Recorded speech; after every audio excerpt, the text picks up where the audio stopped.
이 시간은 원로 목사님 나오셔서 고백의 신앙이라는 말씀으로 말씀 전해 주시겠습니다.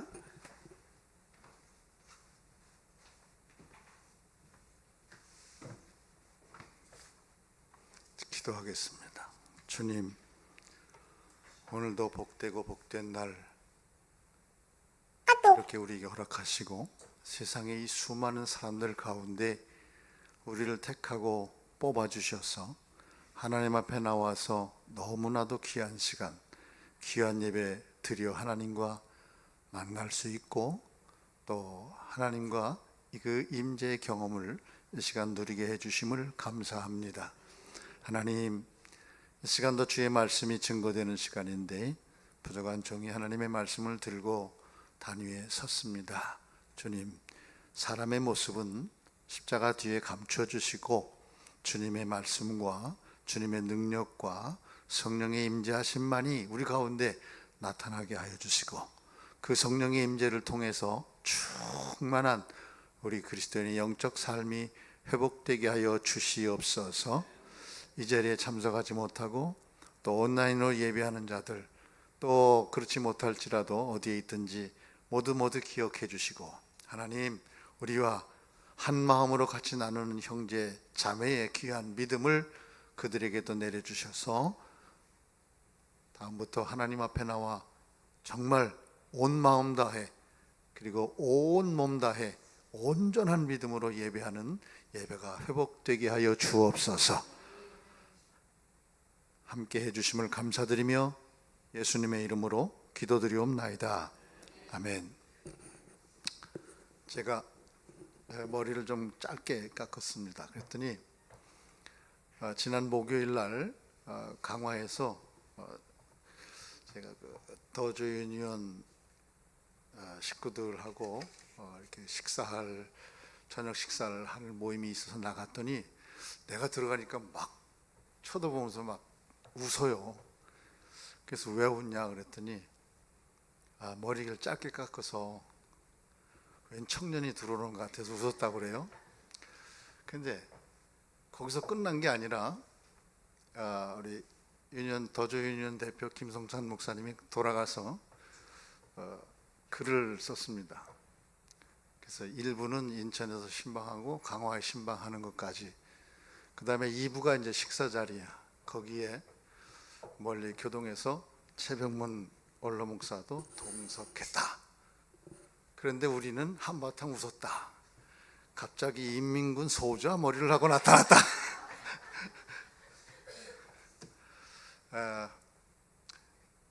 사도 바울이 우리에게 많은 것을 남겨주었는데 참 위대한 것들을 너무 많이 남겨줬어요.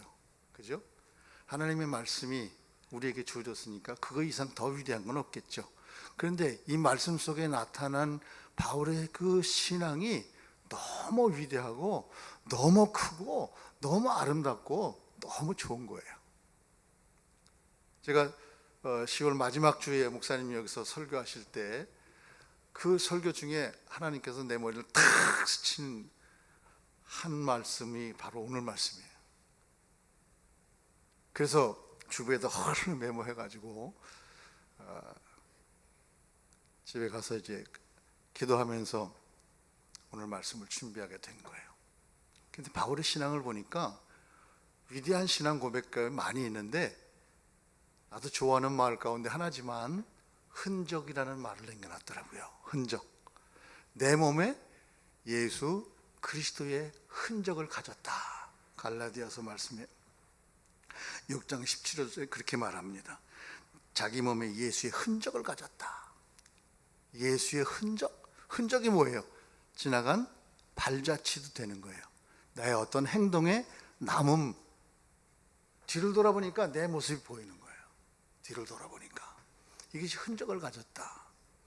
갈라디아 6장 14절에도 보니까 예수 그리스도의 십자가 외에는 결코 자랑할 것이 없으니 그리스도로 말미암아 세상에 나를 대하여 십자가에 못 박히시고 내가 또한 세상에 대하여 그러하다. 바울의 신앙은 십자가를 떠날 수는 없죠. 그죠? 그리스도를 떠날 수가 없어요. 그래서 바울의 신앙은 십자가 안에, 그리고 예수 그리스도 안에 인 크리스도, 그죠? 그 안에 있는 거예요. 근데 우리는 나를 돌아봐도 내 흔적을 이렇게 보니까 그리스도 밖으로 나가 있을 때가 종종 보이더라고. 아, 그리스도 안에 있어야 되는데, 그러면 깜짝 놀라서 얼른 안에 들어오기도 하고 그러는데요. 갈라디아서 2장 20절에 뭐라 했어요? 내가 그리스도와 함께 십자가에 못 박혔다. 이 신앙 고백을 하면서 나는 그냥 그래, 주님과 함께. 그런데 그 십자가, 오늘 설교 준비를 하면서 기도하면서 십자가 묵상을 하다 보니까 그냥 십자가가 아니더라고요. 예수님이 십자가에 달리실 때 그 십자가 위에 뭐가 있었어요? 없었어요? 네? 명패가 있었죠. 십자가 위에 패가 붙었어. 거기 뭐라고 써 있었습니까? 유대인의 왕, 유대인의 왕 예수라고 그랬어요. 마태복음 27장 말씀이잖아요. 유대인의 왕, 그 명패가 눈에 보이는 거예요. 유대인의 왕, 그리고 예수란 말이에요. 그 십자가에 달린 사람이 유대인의 왕 예수예요. 근데 바울이 말할 때 뭐라 했어요? 내가 그리스도와 함께 십자가에 못 박혔으니. 그러면은 뭐가 보여야 돼요? 유대인의 왕 대신 내가 보여야 되는 거예요. 그 명패가, 그 십자가의 명패가 유대인의 왕 예수가 아니라 죄인 최병문이 보여야 되는 거예요. 묵상하는데 그게 오더라고. 그래. 바울이 갈라디아 20장 20절 말씀 속에서 내가 그리스도와 함께 십자가에 못 박혔다고 한 이 신앙 고백을 지금까지 수도 없이 내이고 또 내이고, 그리고 그것도 부족해서 찬양으로 내가 그리스도와 함께 십자가에 못 박혔다고 수도 없이 찬양 부르고 했는데, 지금까지의 나의 그 십자가는 바울의 십자가의 허상에 와서 있었나 보다. 왜? 명패를 못 봤으니까. 그런데 내가 그리스도와 함께 죽었다라고 하는 그 명패가 눈앞에 딱 나타나면은 이제 그거는 내가 죽은 거예요. 그 십자가의 주님과 함께 내가 죽은, 바울이 죽은 게 아니고 내가 죽은 거예요.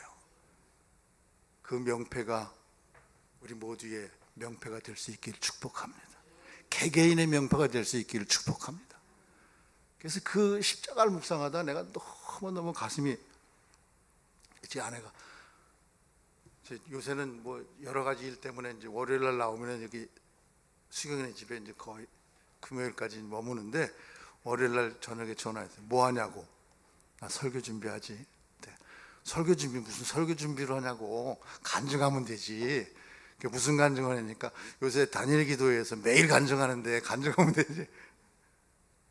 근데 신앙의 간증이 내가 들으니까, 십자가를 묵상하다 보니까 바로 그 십자가 위에 명패가 간증이더라고요. 거기에 내 이름이 보이는 그 순간에 내가 주님과 함께 십자가에 진짜로 못 박힌 거예요. 난 이 다니엘 기도회가 그렇게 귀하게 여기질 않았어요. 우리 권사님들 나하고 목회할 때 다니엘 기도회 들어봤습니까? 못 들어봤잖아요. 제가 그렇게 귀하게 여기질 않았었어요. 그래서 그냥 기도하면 되는 거지 그랬는데, 이번에 우리 목사님이 그 시작해서 딱 첫날부터 내가 간증을 쭉 지금 집에서 열심히 예배에 참석하고 있습니다. 나갔다가도 어디 초상집에 나오라고 전화가 왔어요. 문상 가야 되니까 목사님 부천이니까 나오면 된다고. 그 시간에 나 못 가. 왜 그래? 다니엘 기도에 참석해서 못 가. 그랬더니 아니 원로 목사가 무슨 다니엘 기도까지 무슨 아니야, 그래도 해야 돼. 못 가니까 대신 갔다 오라고. 제가 너무 귀하게 은혜를 받고 있어요. 물론 여러분들도 은혜 받고 있지만, 다 은혜 받고 있지만 너무 귀하게 여겨지고, 그래서 아마 기도회를 참석을 하게 되면서부터 더 큰 은혜가 이렇게 내 마음속에 오는 것 같아요. 그래서 하나님께서 벌써 10월 달에 오늘 주실 말씀을 이렇게 미리 주시고 해서 준비하게 하시고 묵상하게 하셨던 것 같아요. 내가 그때 적으면서도 아니 11월 셋째 주일은 뭐 아직도 한 달 남았는데 뭐 지금 더 묵상해 봐야 되는데 벌써 주십니까? 내가 그렇게 생각을 했었는데 그렇게 주신 이유가 여기에 있었다.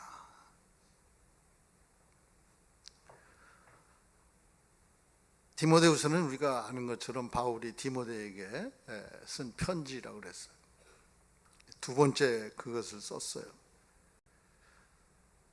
이 편지를 통해서 바울은 당시에도 급변하는 사회 속에 교회가 같이 급변하고 있어요. 그 급변하는 교회는 믿음을 지켜야 된다. 아주 굳게 지켜야 된다. 그리고 교회의 사명은 복음 전하는 일이니까 복음을 열심히 전해야 된다. 그래서 건강한 교회를 세워나가야 된다. 그런 의미에서 바울은 이러한 편지를 쓰게 되는 겁니다. 오늘 우리 상황, 우리 교회, 우리들의 신앙, 이것을 이 말씀에 비추어 보면요, 바울 시대보다 지금은 얼마큼 빨리 변할까요? 이게 어떻게 이 헤아릴 수 없을 속도로 변화되고 있습니다.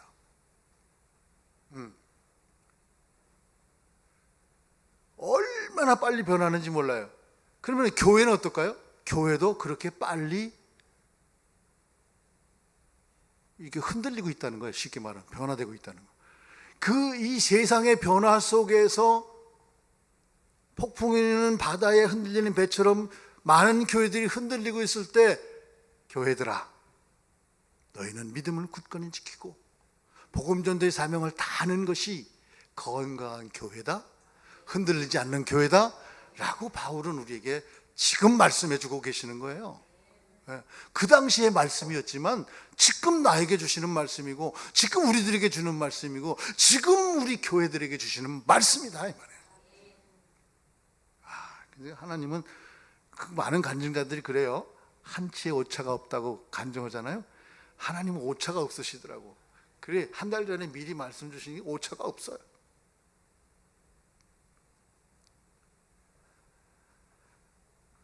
그 간증 중에 제가 이런 말씀을 들었잖아요.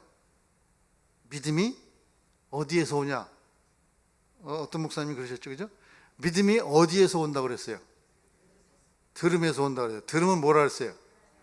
하나님의 말씀. 믿음은 들음에서 오며 들음은 그리스도의 말씀이다. 로마서 10장 17절 말씀이에요. 그래서 하나님의 말씀을 많이 강조하셨잖아요. 말씀. 들어야 믿을 수 있는 거예요. 뭘 듣느냐가 중요한 거란 말이에요.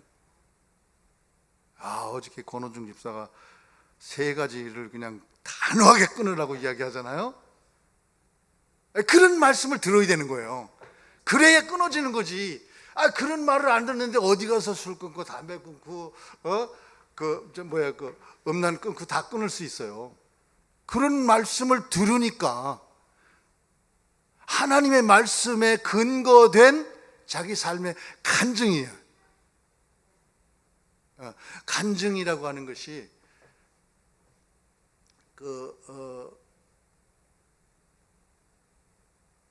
무슨 목사님이, 김신일 목사님인가? 지난 수요일 날, 이번 수요일 날 말고 그 전 수요일 날 설교하셨던 그 목사님, 여러분들 믿는 겁니까? 믿는 척 하는 겁니까? 그러셨던 목사님 있잖아요. 근데 그 말씀이 너무 충격받았어요. 성경은 하나님의 말씀이라고 우리에게 강조하고 있어요. 그래서 그 말씀을 믿을 때 우리에게 구원이 주어지는 거예요. 말씀을 믿을 때 내가 구원받은 백성이 되는 거예요. 그 말씀을 믿지 않으면 안 돼요. 오늘 차에서 오면서 우리 얘기했어요. 성공한 사람들의 책장에는 성경이 꽂혀 있다 없다? 예수 믿는 사람이든 안 믿는 사람이든 상관없이 성공한 99.9%의 사람들에게는 성경이 꽂혀 있어요.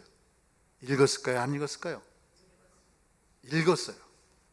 그 사람들 성경 읽었어요. 그냥 꽂혀 있는 게 아니에요. 지식적으로 따지면 우리보다 더 많이 그 사람들이 알 수도 있어요. 성경을 아는 것과 믿는 것의 차이가 뭐예요? 구원이라는 거예요. 그분들, 그리스도의 사람이 된 그 성공한 그분들은 하나님의 말씀으로 읽었을 것이고, 그리고 여기서 삶의 지혜를 얻었을 것이고, 모든 방향을 설정했을 것이에요. 그런데 믿지 않았던 사람들은 방향이 있고 지시가 있어요. 그러니까 그 사람들도 그걸 따랐을 거예요. 그런데 그 두 사람의 차이가 뭐예요? 똑같이 성경을 읽고 삶의 방향을 정해줄 때 그 방향을 따라가고 우리의 일상을 여기서 다 바라보고 있을 때 두 사람의 차이 중에 하나는 뭐예요? 구원이 있느냐 없느냐의 차이예요. 그 다시 말하면 그냥 지시서로 읽었느냐 아니면 하나님의 구원의 말씀으로 읽었느냐의 차이란 말이에요. 오늘 우리는 잘 아는 거지만, 하나님의 말씀을 늘 묵상하고 읽고 있지만, 하나님의 말씀이 진정 내게 구원의 은혜의 말씀으로 다가오고 있는가? 십자가가 늘 내 곁에 있고, 십자가 목걸이를 하고 다니고, 십자가 반지를 하고 다니고, 십자가 팔찌를 하고 다니고, 별걸 다 여기다 달고 다니고, 그런데 그 십자가 위에 유대인의 왕 그리스도 대신 죄인 써있냐 이거예요.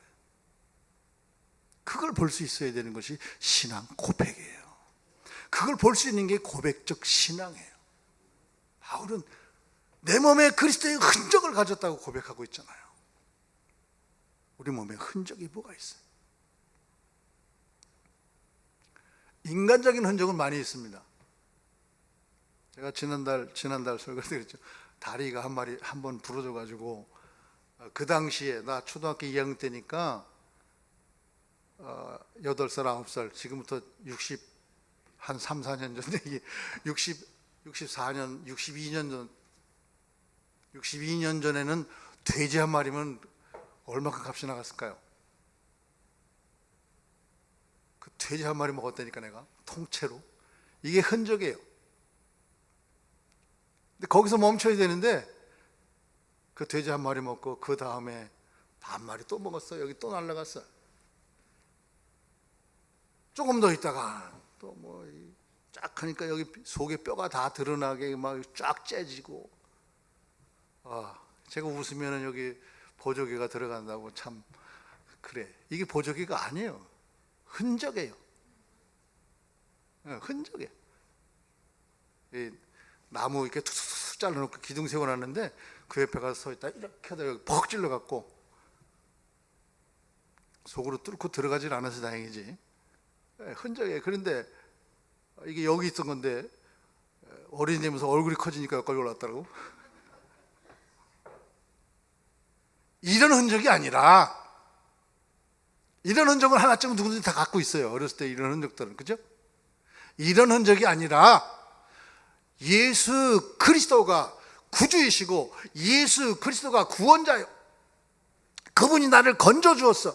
그래서 내가 그분의 자녀로 살아, 그분의 제자로 살아. 그렇게 살면서 내게 주어졌던 그 삶 가운데 나타나져 있는 그 흔적들,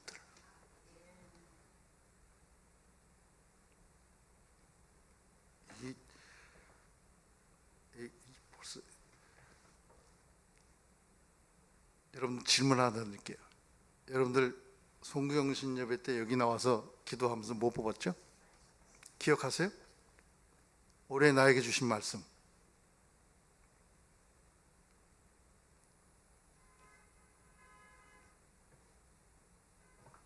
저는 어떤 말씀을 뽑았다고 그때, 뭐 내 것도 못하는데 뭐 남의 거야 뭐 어떻게 기억하겠어요? 그죠? 내가 그래서 1월 달에 설교했어요. 누가 보면 11장 말씀이에요.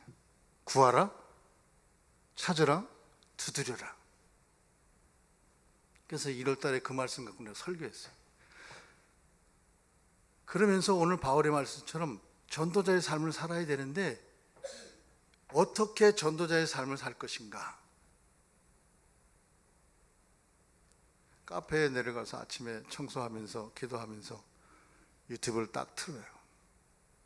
찬양 유튜브에. 그래서 아침부터 문 닫을 때까지 유튜브에서 찬양이 하루 종일 나와. 하루 종일. 때를 얻든지 못 얻든지 너는 복음을 전파하라 그러셨으니 내가 할 게 이거밖에 더 있겠냐 여기서. 이거라도 해야지 내가. 그래서 많은 사람들이 들어오는데 들어와서 어떤 사람은 찬양의 가사의 은혜를 받고 가고 찬양의 은혜를 받고 가고 거기서 쉼을 얻고 가기도 해요. 내가 직접 그들에게 예수 믿으라고 전도하지는 않았지만 그들이 간접적인 전도를 통해서 마음의 위로와 평안을 얻고 돌아가면 그것이 때를 얻든지 못 얻든지 복음을 전파하라는 하나님의 말씀을 실행하는 건 줄로 믿습니다. 많은 사람들이 목사님 안녕하세요 그러죠. 물론 인사는 제가 먼저 항상 합니다. 누굴 만나든지 지나가면 안녕하세요 인사를 해요. 그래서 이제 제가 목사인 거는 그 주변에서는 다 알아. 대룡 1, 2에서는 다 알아요. 그러니 삶이 조심스러워지더라고요. 조심스러워져. 이게 하나의 굴레 같은데 굴레가 아니라 이것도 복음의 능력이에요. 이것도 복음의 능력이에요. 내가 굴레라고 생각하면 한없이 불편할 거예요. 그걸 멍해라고 생각하면 얼마나 불편하게 되겠어요. 그런데 이것이 복음의 능력이에요. 그러니까 내가 그들 앞에 항상 뭐예요? 웃어야 돼. 먼저 웃어야 돼. 먼저 인사해야 돼. 우리가 이것이 하나의 고백이 되는 줄로 믿습니다. 굳이 다니엘 기도에 나와서 간증하시는 그분들이야 워낙 그 삶 속에 생활 속에 나타나져 있던 그 지나간 하나님의 그 함께 역사해 주셨던 그러한 기적적인 일들이 많이 있으니까 그러한 일들을 또 우리 앞에 드러내 보여주는 것이기도 하지만 우리는 그래서 그 말씀을 듣고 또 다시 한번 은혜를 경험하고 다시 한번 우리의 삶을 돌아볼 수 있는 거잖아요. 그래서 때를 얻든지 못 얻든지 항상 말씀을 전파하라. 그렇게 바울은 말씀하고 있는 것이에요. 그런데 오늘 말씀 1절에 보면은요. 4장 1절. 하나님 앞과 살아있는 자와 죽은 자들 심판하실 그리스도의 예수 앞에 그가 나타나실 것과 그의 나라를 두고 뭐 했어요? 엄히 명한다. 근데 바울은 우리에게 말씀하실 때 이런 표현을 잘 안 쓰는데 여기서 뭐라 했어요? 엄히 명한다. 그러면서 오늘 이런 말씀들을 주고 있는 거예요. 그러니까 이 엄하다고 하는 엄히라고 하는 이 말씀 속엔 뭐가 있어요? 반드시 꼭 해야 된다라고 하는 것이 있는 거예요. 우리는 늘 그렇게 그리스도의 증인으로 살아가야 되는 줄로 믿습니다. 증인의 삶. 그래서 여러분들의 삶 그 자체가 복음이 될 수 있기를 바랍니다. 1974년 스위스 로잔, 그래서 50년 전 얘기죠. 스위스 로잔에서 미국의 그 유명한 빌리 그레함 목사님이 주도하셔가지고 전국에 있는 복음주의 신학자 및 목회자들이 회의를 하게 됩니다. 2,700명이 모여요. 엄청난 숫자입니다. 우리나라에서도 아주 많이 가셨어요. 2024년 올해 9월 달에도 인천 송도에서 로잔 대회를 했어요. 한국 로잔 대회를 했어요. 그 로잔 일주일 동안 회의를 복음주의 신학자 및 목회자들이 일주일 동안 회의를 하면서 내린 최종적인 회의 주제의 결론이 뭐냐? 땅끝까지 복음을 전파하라 이거였어요. 땅끝까지 복음을 전파하라. 이것이 큰 타이틀 주제로 나왔어요. 그리고 그 밑에 복음 전파를 위해 쭉 나오는데 그 속에 뭐가 있냐면 복음을 전파하되 사회를 구원하라 라고 하는 단어가 나오기 시작합니다. 그 전까지는 뭐예요? 사회 구원이 없었어요. 물론 앞서가는 진보적인 교단이라고 말하는 진보적인 그런 단체에서는 조금 좀 앞서가고 있었겠지만, 비로소 그때 비로소 사회 구원이라고 하는 단어가 쓰이기 시작을 해요. 사회 구원이 뭐예요? 개인 구원이 뭐예요? 개인 구원은 내가 구원받는 거예요. 그런데 우리는 거기에 머물러 있는 거예요. 그때까지 우리는 거기에 내가 구원받았으면 됐지 뭐. 나는 구원받았어.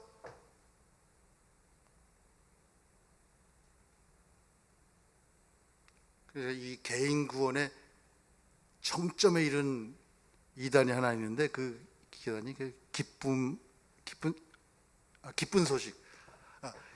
소식 박옥수 씨라고 하는 그분이 만들었던 그 기쁜 소식. 거기 뭐예요? 내가 구원받았으니까 나는 뭐예요? 어떤 행동을 해도 괜찮다고 하는 그러한 그 믿음이 아니죠. 신앙을 깔고 있어요, 그 사람들은. 개인 구원이에요. 오직 내가 구원받으면 돼. 나만 구원받으면 돼. 그런데 구원받은 우리 그리스도인들은 나만 구원받는 것으로 멈추면 안 되고 더 나아가서 옆에, 앞에, 뒤에 함께 구원받는 일에 동참해야 되는 거예요. 이것이 사회 구원이에요. 근데 그렇게 하기 위해서는 많은 방법들이 있어요. 다양한 방법이 있어요.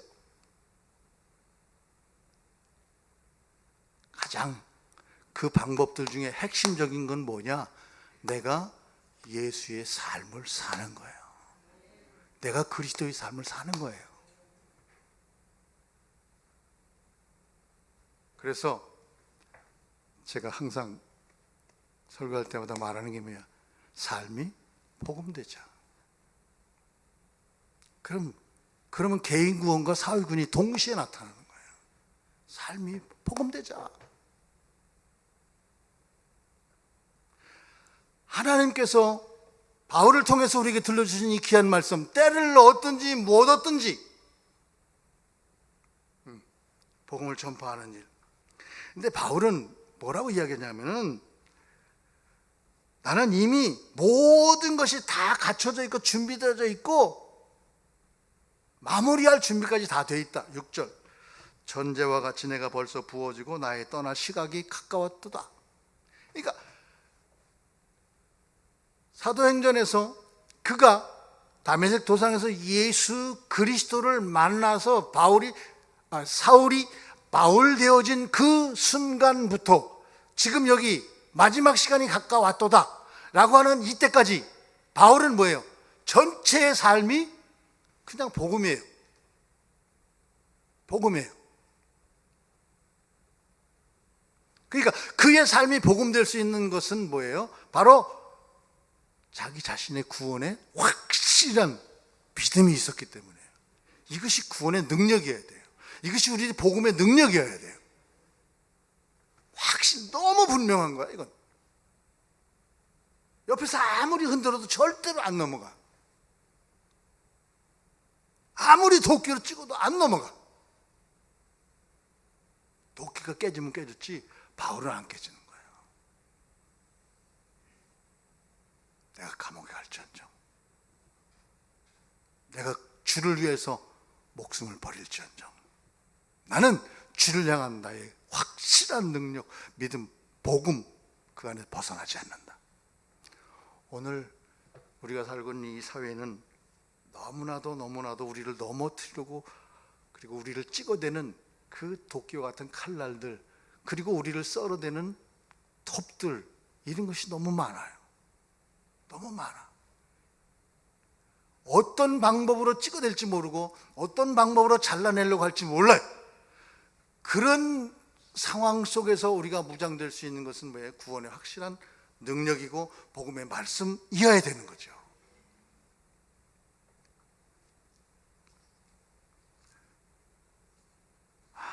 그게 사명입니다. 때를 얻든지 못 얻든지 항상 주의 말씀으로 나가는 것.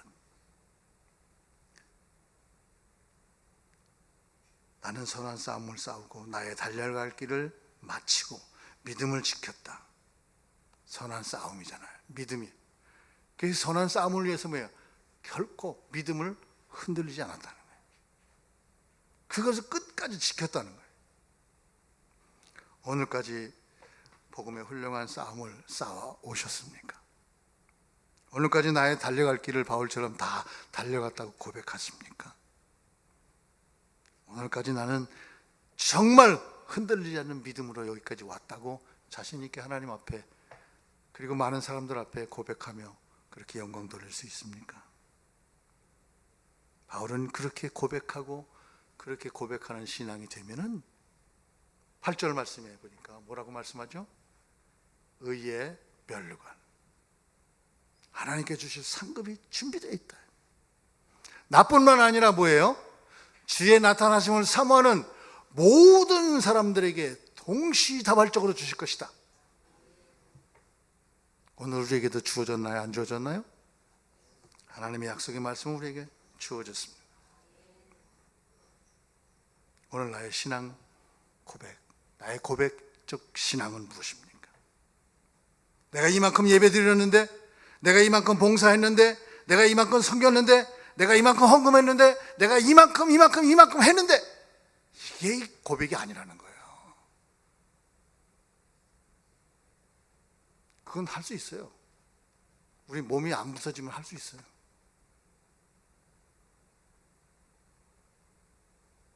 바울처럼 우리는 하나님 앞에 자랑적 그런 고백이 아니라 나의 모든 것을 드려 십자가 위에 명패가 걸리는 그런 고백이 있어야 될 줄로 믿습니다. 그리스도와 함께 십자가에 달려 죽으면요, 내가 없는 거잖아요. 근데 저도 보면 종종 내가 나타나요. 내가 드러나요. 그럴 때마다 하나님 말씀 생각하면서 다시 나를 죽이고 또 뒤에 십자가 뒤에 감추고 그리스도가 드러나게 하시고, 말씀과 기도와 고백, 말씀이 있고 그리고 우리는 기도하면서 고백적 신앙인으로 항상 달려가야 될 줄로 믿습니다. 뒤를 돌아보니까 40년 목회 여정 속에서 뒤를 돌아보니까 후회할 일들도 많아요. 그 후회할 일이 뭔가 보니까 내가 내 생각대로 이렇게 하면 되지, 경험적 신앙이죠. 그건 믿음이 아니고 경험적 신앙으로 지나왔던 시간들 너무 많은 거예요. 너무 많은 거예요. 남은 여생은 얼마큼이 될지 모르겠지만 하나님 앞에 정말 맡길 수 있고 내 의지로 향할 수 있는 그러한 것들이 하나씩 둘씩 빠져나가면서 주님의 인도하심이 함께 할 수 있기를 그렇게 기도하면서 지나갑니다. 하루하루 고백하는 것이죠. 날마다의 삶이 그렇게 고백되어지는 겁니다. 후회가 없을 수는 없지만 후회보다 우리는 감사의 고백이 넘치기를 축복합니다. 하나님만 바라보고 말씀의 능력 앞에서 감사의 기도로 고백하는 우리 모두의 신앙 되어서 바울이 우리에게 말한 것처럼 때를 얻든지 못 얻든지 우리는 항상 주님 앞에, 그래서 그렇게 헌신했던 그 신앙 위에, 그 믿음 위에 의의 면류관에 놀라우신 하나님의 은혜의 축복이 모두에게 넘쳐나게 되기를 주님의 이름으로 축복합니다. 우리 찬양하고 기도합니다. 그런 신앙 고백자 되기를 우리가 기도하는데 사람을 보며 세상을 볼 때 만족함이 없네.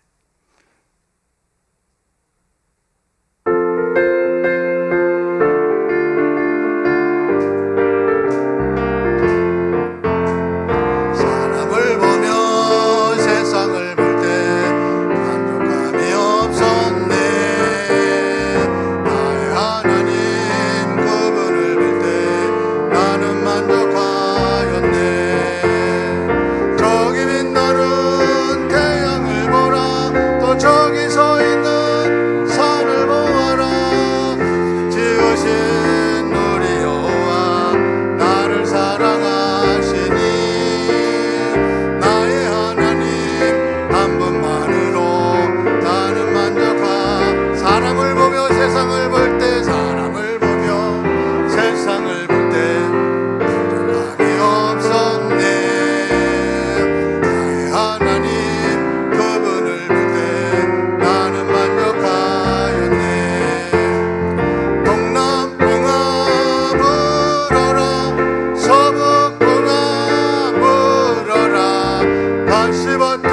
백합화 예수 향기 날리니 할렐루야 아멘. 가시밭에 백합화 예수 향기 날리니 할렐루야. 동남풍아 불어라 동남풍아 불어라 서북풍아 불어라.